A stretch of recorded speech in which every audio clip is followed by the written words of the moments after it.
4 साल, हज़ारों घंटे की पढ़ाई और मल्टीपल फेलियर्स, तब जाकर निकला मेरा एसएससी सीजीएल। पर सच बोलूँ तो 4 साल नहीं लगना चाहिए था, पर लगा क्योंकि मैंने 5 बड़ी-बड़ी गलती करी थी लाइफ में।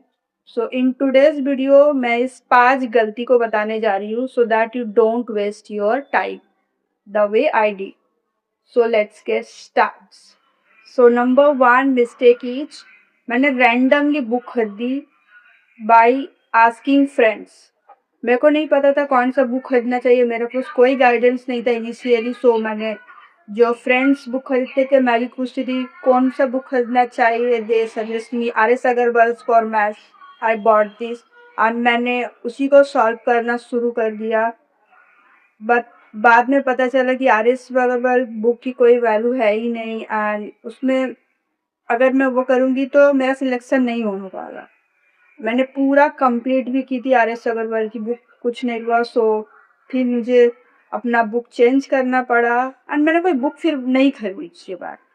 मैंने जीके में लुसेंट की बुक खरीदी थी, लुसेंट से काम नहीं बना तो मैंने किरण पब्लिकेशंस खरीदी और भी बुक खरीदी। मैंने जीके में 4 बुक खरीदी, किसी बुक ने मेरी हेल्प नहीं की।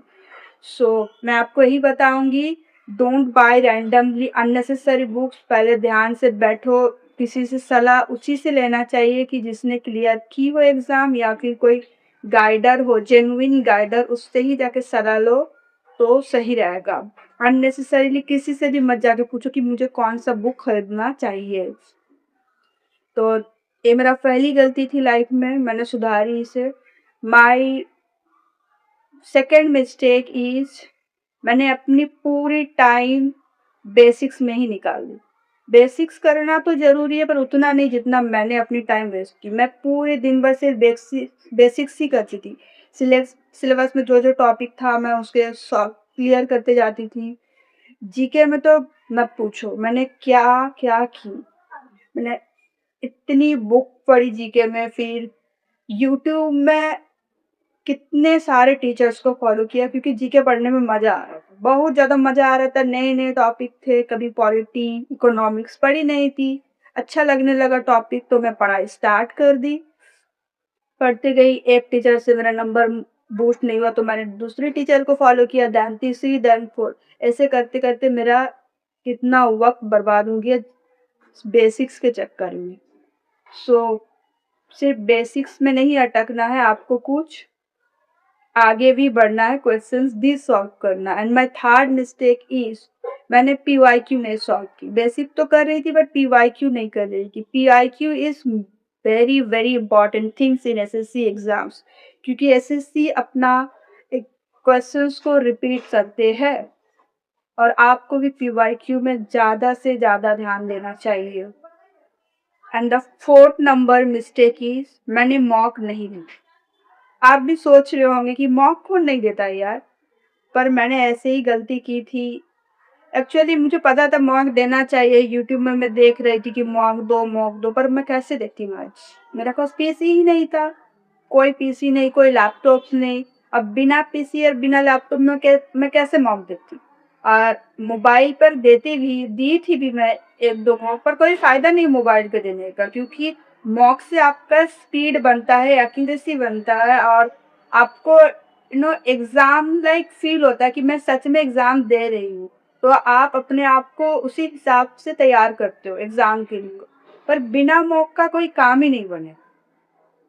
तो मुझे समझ में आ गया था क्योंकि मैंने मेरी फर्स्ट एंड सेकंड अटेम्प्ट बिना पीसी के ही ऐसे देने चली गई थी। एग्ज़ाम हॉल में जाके मैं आधा क्वेश्चन तो देख ही नहीं पाती थी। सॉल्व करना तो दूर की बात, मेरा टाइम वहीं पर ख़त्म। मैंने 2 सेक्शन अटेम्प्ट की, उसके बाद टाइम ख़त्म हो गया पूरा 1 आवर की, चले आती थी घर।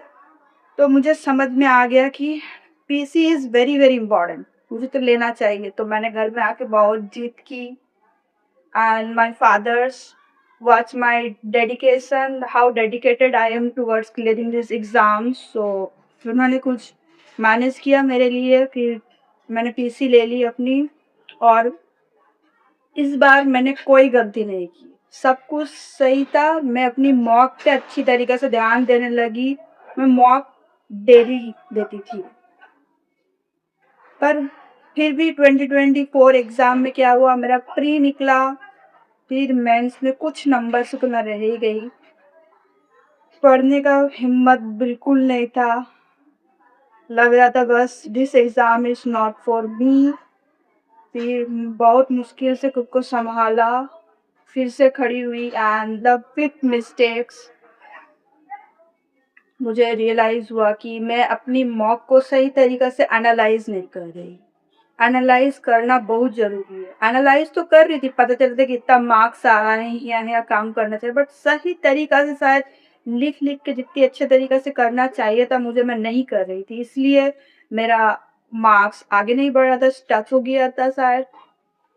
तो मैंने अपनी पूरी फ़ोकस 2025 एग्ज़ाम पे एनालाइज़ पर लगाई अच्छे तरीक़े से, मॉक दी, रिविज़न्स की अपनी। तो मेरा 2025 एग्ज़ाम निकल गया एंड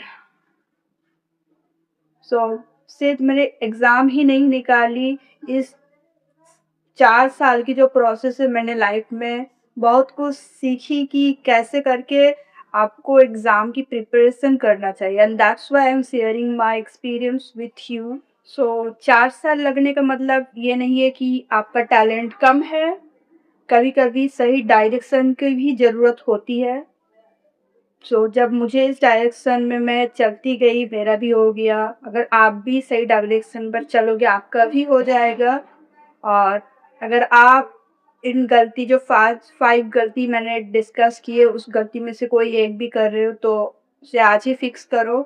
और इस वीडियो से अगर आपको 1% भी हेल्प हुआ ना, तो चैनल को सब्सक्राइब कर दो, क्योंकि मेरे आने वाली आगे जो भी वीडियो रहेगी वो एग्ज़ाम रिलेटेड ही रहेगी और स्पेशली मैं फ़ोकस करूँगी एसएससी पर, बिकॉज़ आई क्लियर्ड इट।